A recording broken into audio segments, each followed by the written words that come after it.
Taste the Daily. அஜித்குமாரின் கொலை தமிழகத்தை உலுக்கியுள்ள நிலையில் அவர் மீது திருட்டு பட்டம் கட்டிய நிகிதாவின் வாழ்க்கை வரலாறு நம்மை நிலைகுலைய வைத்துள்ளது. குடும்பமாக சேர்ந்து சீட்டிங் செய்வது எப்படி என்பதை இந்த மோசடி கும்பலிடம்தான் கற்றுக்கொள்ள வேண்டும் என்கிறார்கள் பாதிக்கப்பட்டவர்கள்.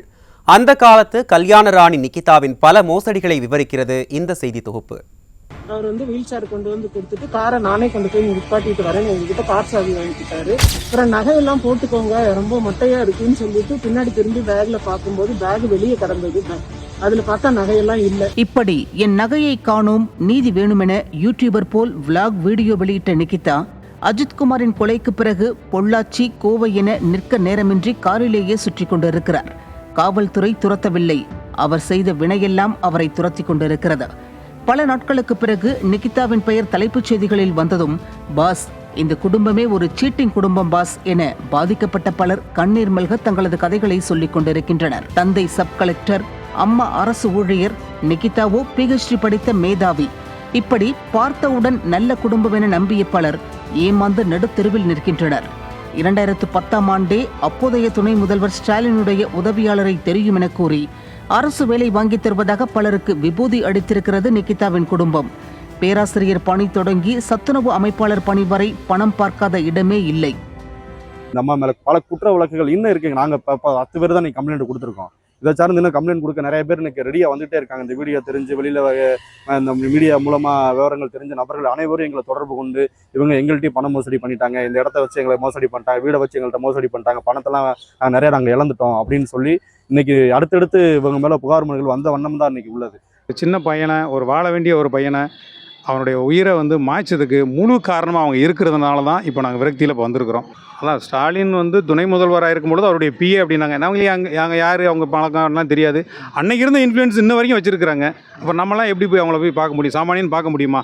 அந்த நிகிதா இருக்கிற வேலை வாங்கி தரேன்னு சொல்லிட்டு அவங்க தவறாக பயன்படுத்தி எல்லாத்தையும் பொதுமக்களிடம் 1 கோடி ரூபாய்க்கு மேலே இது வரைக்கும் பணத்தை பறிச்சிருக்காங்க. அதை நாங்கள் எல்லாமே தெளிவாக சொல்லி எடுத்து கொடுத்துருக்கோம். உயர்நீதிமன்றத்தில் உத்தரவு பெற்ற நகலையும் அவங்களுக்கு கொடுத்துருக்கோம். அரசு வேலை வாங்கி தருவதாக மட்டுமல்ல, ஒரு காலத்தில் திருமண மோசடியிலும் ஈடுபட்டு கல்யாண ராணியாக வலம் வந்திருக்கிறார் நிகிதா. 15 நாட்களுக்குள் அவசரமாக ஒருவரை திருமணம் செய்வாராம். பால் பழம் சாப்பிடும் முன் கம்பி நீட்டி விடுவாராம். பின்னர் வரதட்சணை கொடுமை என கண்ணீர் வடித்து காசு பறிப்பது நிகிதாவின் வழக்கமாம். குடும்ப வழக்கம். அந்த குடும்பம் திருமண மோசடி பண்ணி ஒரு 3 நாள் கல்யாணம் பண்ணி அவங்க யாரு கூடயும் வாழல, ஒரே நாளில் ஓடி போனவங்க. ஓடி போனாலும் அவங்க என்ன செய்வாங்கன்னா வரதட்சணை கேஸு குடும்பம் கொடுப்பாங்க. கொடுத்து அந்த வரதட்சணை கேஸை கொடுத்து அந்த குடும்பத்தையே அல்லோலம் பண்ணியிருப்பாங்க. இதே சித்திரவதையெல்லாம் 21 ஆண்டுகளுக்கு முன்பாக பல்வேறு புது மாப்பிள்ளைகள்லாம் அனுபவிச்சு அந்த குடும்பத்து மேலெல்லாம் வழக்கு போட்டு அந்த குடும்பத்தவே மிரட்டி பணம் வாங்குறது தான் அவங்களுடைய வேலை. அதுக்கப்புறம் வேலை வாங்கி தரதா விஷயம். 21 ஆண்டுகளுக்கு முன் அரசியல் பிரமுகரான திருமாறனுக்கு விபூதி அடித்திருக்கிறார் நிகிதா. இவருக்கு அஜித்குமார் எல்லாம் ஒரு பொருட்டா? நிகிதாவின் சகல தில்லாலங்கடிகளையும் அறிந்து வைத்திருக்கும் திருமாறன் தான் யார், எவ்வளவு பெரிய ஆள் என்பதை காட்டுவதற்காக ஆணவத்தில் தான் அஜித்குமார் மீது நிகிதா பொய் புகார் கொடுத்திருக்கிறார் என அடித்து சொல்கிறார். மேலும் நிகிதாவை இந்த கொலை வழக்கில் A1 சேர்க்க வேண்டும் என்றும், ஒரு சீட்டிங் குடும்பம் கொடுத்த அழுத்தத்தில் அதிகாரத்தில் இருப்பவர்கள் அப்பாவியை கொன்றிருக்கிறார்கள் என்றும் காட்டமாக தெரிவித்துள்ளார்.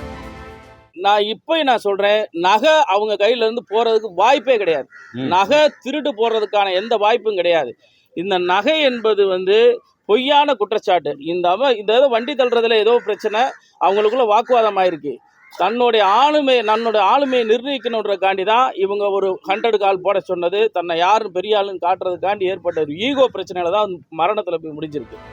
ஃப்ராடுத்தனம் செய்வதையே தங்களது பிராண்டாக வைத்துக் கொண்டு சுற்றும் இந்த குடும்பத்தை இப்போது வரை காவல்துறை பிடிக்கவில்லை. பொள்ளாச்சி அருகே இளைஞர்கள் பிடித்து வைத்துவிட்டு காவல்துறைக்கு தகவல் கொடுத்தால் விட்டுவிடுங்கள் என்கிறார்கள்.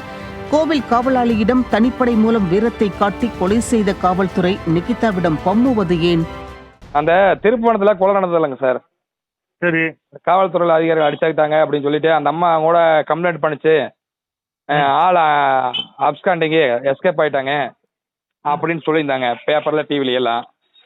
நகையை காணா அப்படின்னு அந்தோட அக்காவும் அவங்க அம்மா அவங்க மகனா தம்பியை தெரியாது 3 பேர் கார்ல வந்தாங்க, ஹோண்டா சிட்டி கார்ல. நாங்க அமுல் சிறப்புல டீ சாப்பிட போகும்போது பார்த்தோம். பார்த்துட்டு இந்த மாதிரி நீங்கள் காண தலைமறைவுங்க நீங்கள் வேறு இங்கே கோவை மாவட்டத்தில் பொள்ளாச்சியில் இருக்குன்னு சொல்லி கம்ப்ளைண்ட் பண்ணுங்க 100ல். தலைமறைவு நமக்கு எதுவும் தலைமறைவு ஏதாவது இன்ஃபர்மேஷன் வந்துருக்கா சார்? நான் கண்ட்ரோலில் செக் பண்ணிக்கிறேன் சார். நான் செக் பண்ணிட்டு உங்கள் லைனுக்கு வரேன். சரிங்க சார். சாரி கேட்ட ஸ்டாலின் சார், இந்த சீட்டிங் குடும்பத்தை பிடிக்க நடவடிக்கை எடுப்பீர்களா? புகார்கள் குவிந்த வண்ணம் உள்ளது. நியூஸ் ஜே செய்திகளுக்காக ஸ்ரீராம் சுப்புராஜ்.